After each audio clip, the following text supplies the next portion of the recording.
in that gutter and grabbed me and like Pulled you pulled out. me Yeah, up man. out of there, man. That's amazing. Yeah, that's a Yeah. great story. Hell yeah.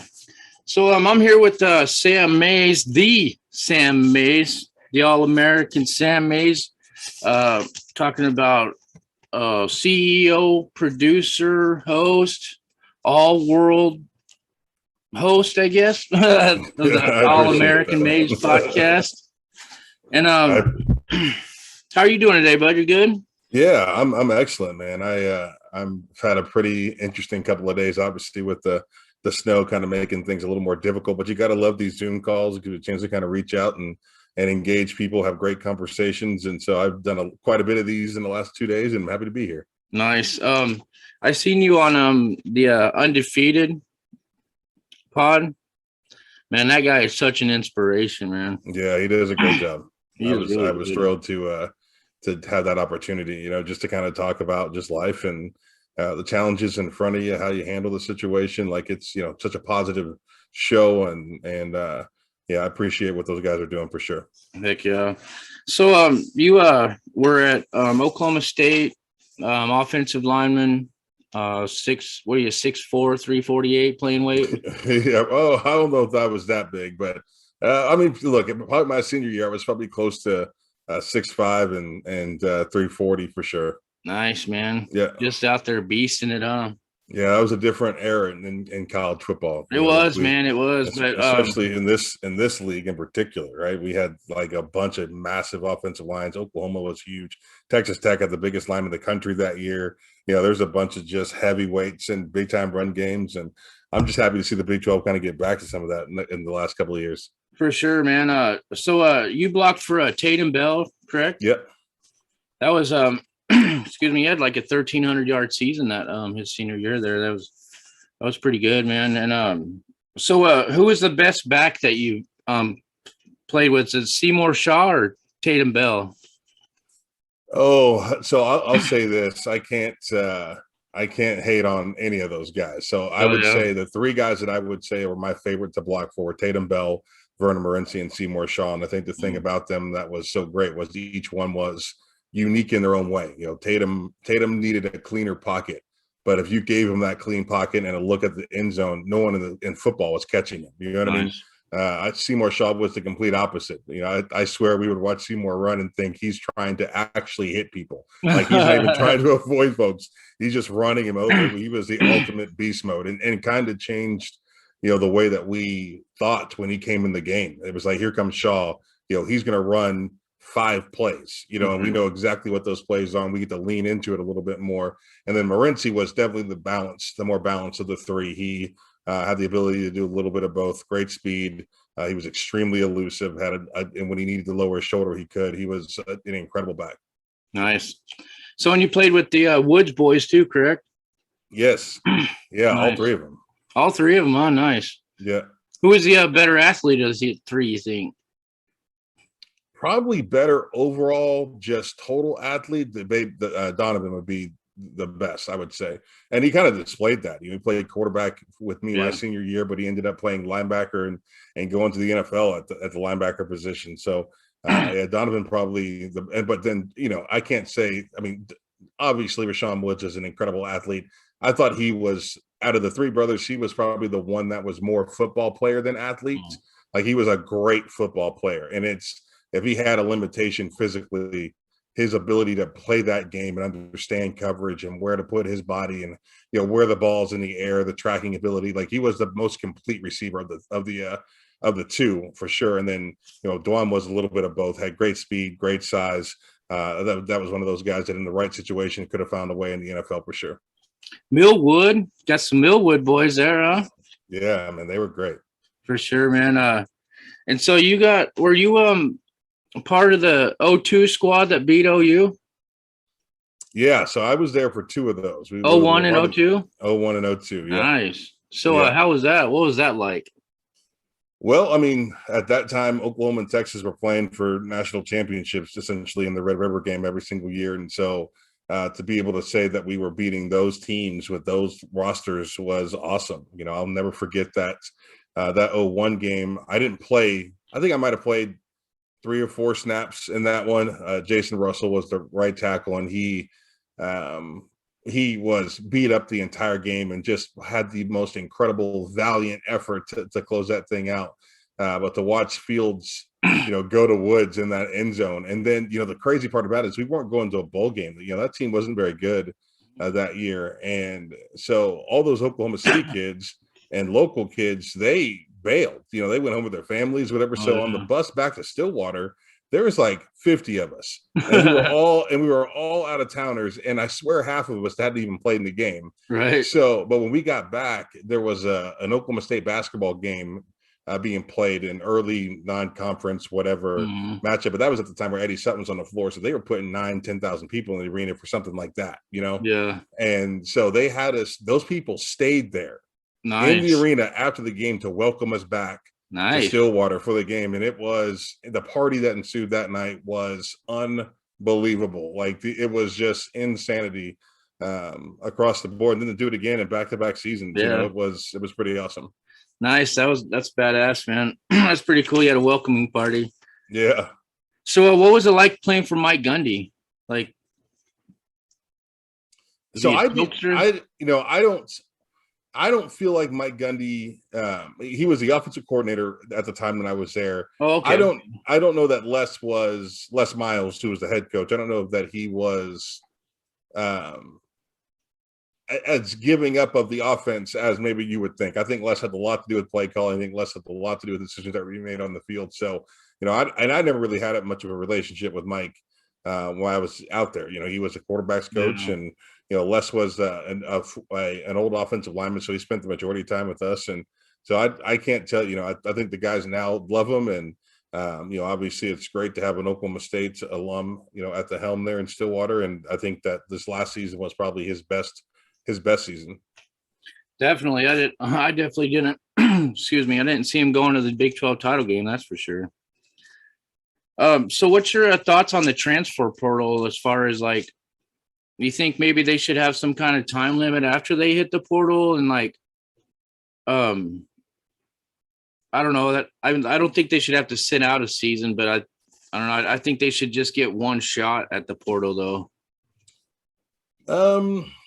I think that what we need to understand is the transfer portal is going to eventually work its way out, right? I think kids are, in particular, if you look, there's always a bunch of receivers and DBs in the transfer portal. Well, if I had to, to put a identity on those position groups, those are the ones that are always the most confident and always the most cocky and arrogant. And coach screwed me this, and coach is not giving me this opportunity. What those kids are going to realize is the majority of them are not going to get a better opportunity than their first opportunity, right? They might hop in the transfer portal and think Jaden Hazelwood, for example, that was one of the nation's top recruits. Everybody was fawning all over that boy. He goes to Oklahoma, obviously has the injury, hops in the portal. I don't know if he thinks that LSU's going to call, or does he think that who does he think is going to call? Well, apparently not a whole lot of people called. And he goes to Arkansas, which had a running offense last year. They were running the football better than they were throwing the ball by far. So, the grass is not always green on the other side. And I think and how about the kids that are getting stuck in that sucker? Yeah. Because that's the thing about it. It's a what have you done for me lately situation.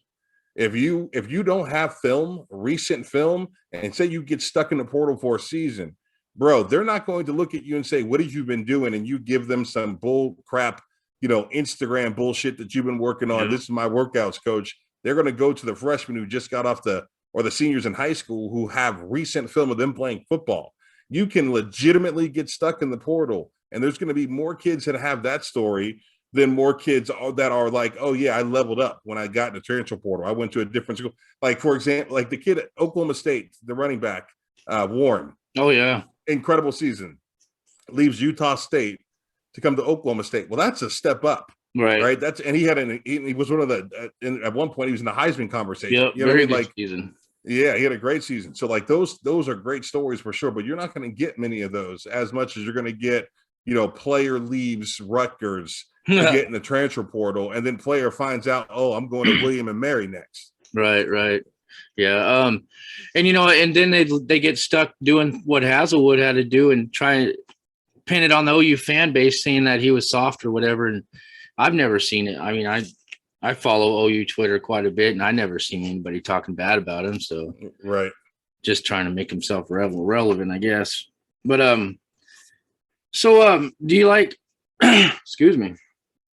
So the previous staff at Oklahoma, like, are you a coach? Have you ever coached or?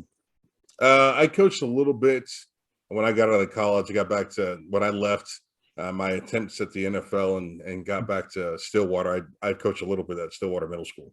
So, like, you would think that your coach would like be very transparent with you and, you know, like let you know what's going on at least in like a week or two ahead before you had to leave. Like, do you think Coach Riley handled that situation right at all, or?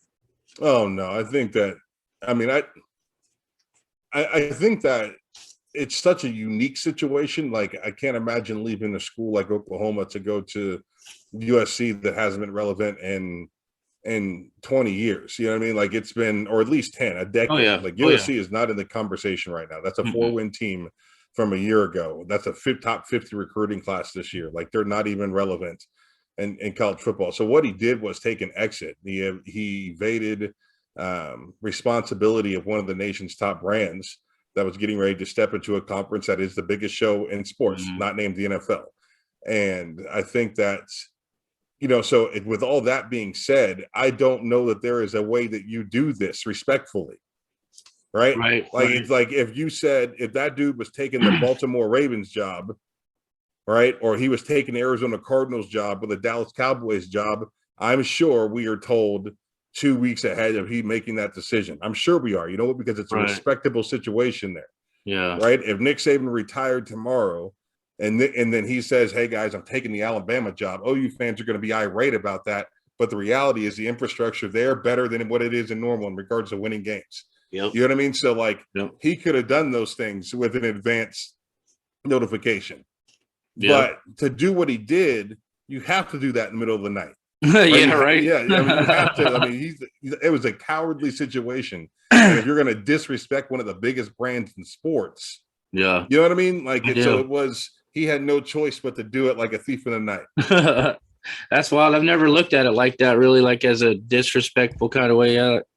I mean, that does make sense, man. Get out of town before the wolves get you. Yeah. So the question is to flatulate or to not flatulate?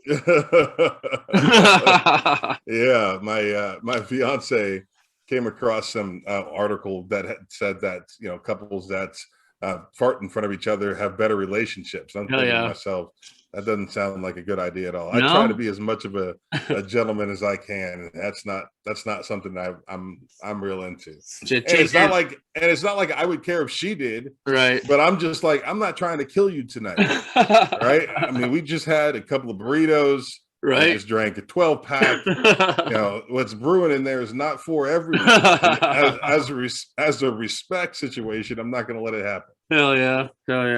That's cool, man. So I just got to get going here. But I got a who, what, and a why for you. Okay. So I got who is the toughest assignment you ever had, like, lined up against you or any level of football? Oh, 100% Tommy Harris.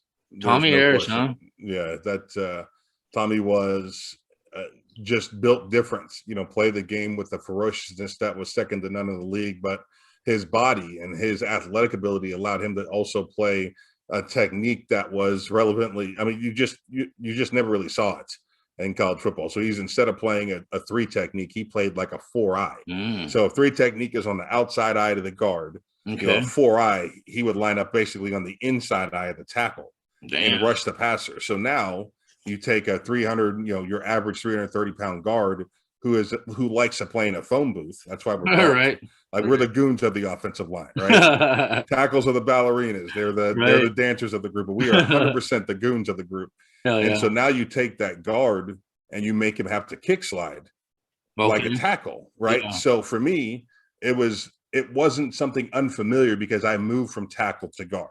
Okay. So, you know, I knew that before, you know, we played Tommy Harris, I should probably lose 10 pounds if I could. And we would focus on that. You know, I'd probably play those games somewhere close to 317 if I could. Wow. And then you would just find a way to, you know, then you just you just kick slide back like a tackle, be a little bit lighter, be a little quicker, and play it like that. So, as good as he was by far the best that I ever played against. I think I probably fared the best against him in anybody in the Big 12. Nice, man. I kind of see Perrion Winfrey in that kind of mold of Tommy Harris. Yeah, that body type is similar for sure. I think Perrion, when Perrion gets to the league and is able to just spend time playing football, I can only imagine he's going to be a little bit heavier than what he is now. I think he even showed up to the Senior Bowl heavier, I think, which had a positive impact. He's got such a big frame. He's got a ton of power with his game, and he's also very, very quick, great with his hands. So, I think that young man probably played himself into a first or early second round conversation. I think he's excellent. Yeah, easily. He did tear it up. So, what is your definition of success? Oh, at the end of the day, probably when I'm done and gone and left this earth, probably my kids and grandchildren, seeing me in a positive light, and me being able to have a positive impact on their lives and who they are as people, and just to be thought of fondly. I think that's probably would be good enough for me. I think if you're asking from a podcast standpoint or from a career standpoint, I feel like I'm at the point now where I've paid my dues in this industry, and I think I'm ready to this pod to do what it's going to do, which I'm so thankful for all the support that we've gotten. The numbers and views keep going up each and every time we post. And that's amazing. My Twitter followers have raised, 8,000 people in just a couple of months, which is nice. Amazing. And so, I would love to see the podcast be something that was regionally known, or nationally known. That would be awesome. As far as radio is concerned, I love doing radio. I do it in Tulsa right now with John Hoover, and it's a passion of mine, no question. I love covering Oklahoma athletics.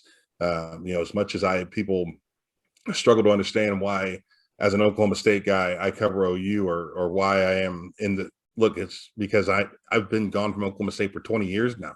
Like my profession is not Oklahoma State football player. Right. That was something I did. I'm a journalist, and I live in Oklahoma, so I cover the biggest show in Oklahoma. Period. I wouldn't want to do it any other way than the way I'm doing it right now.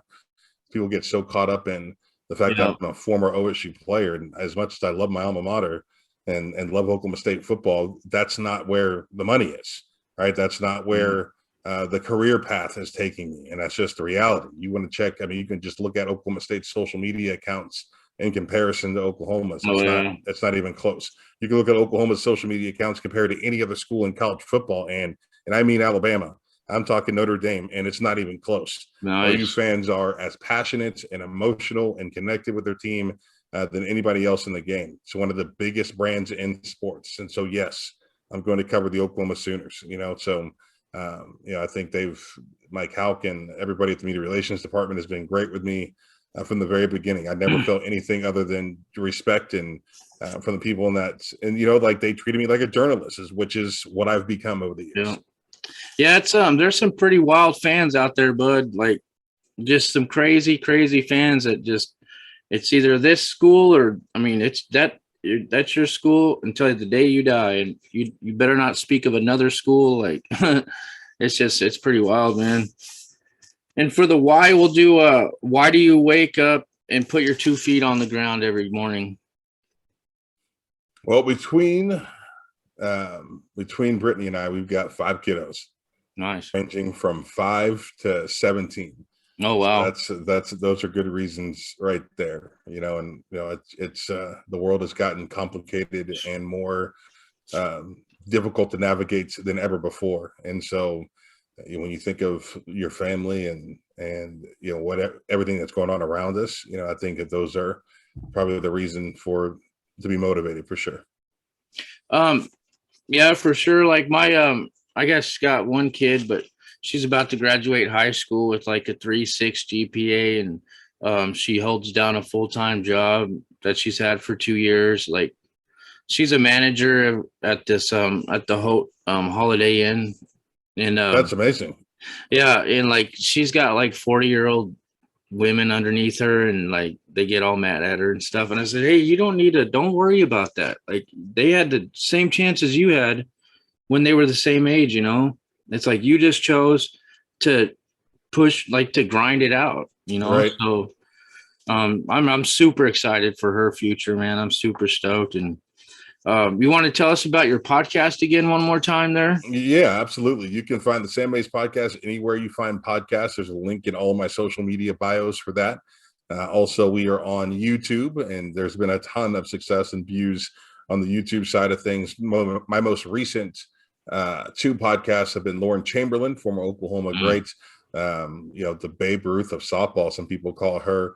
And we talked a lot about Jocelyn Oslo and Patty Gasso and who this team is and just this run that Oklahoma softball has been on. And yesterday I released one with J.R. Conrad. I caught that one. He's the first true freshman center in Oklahoma history.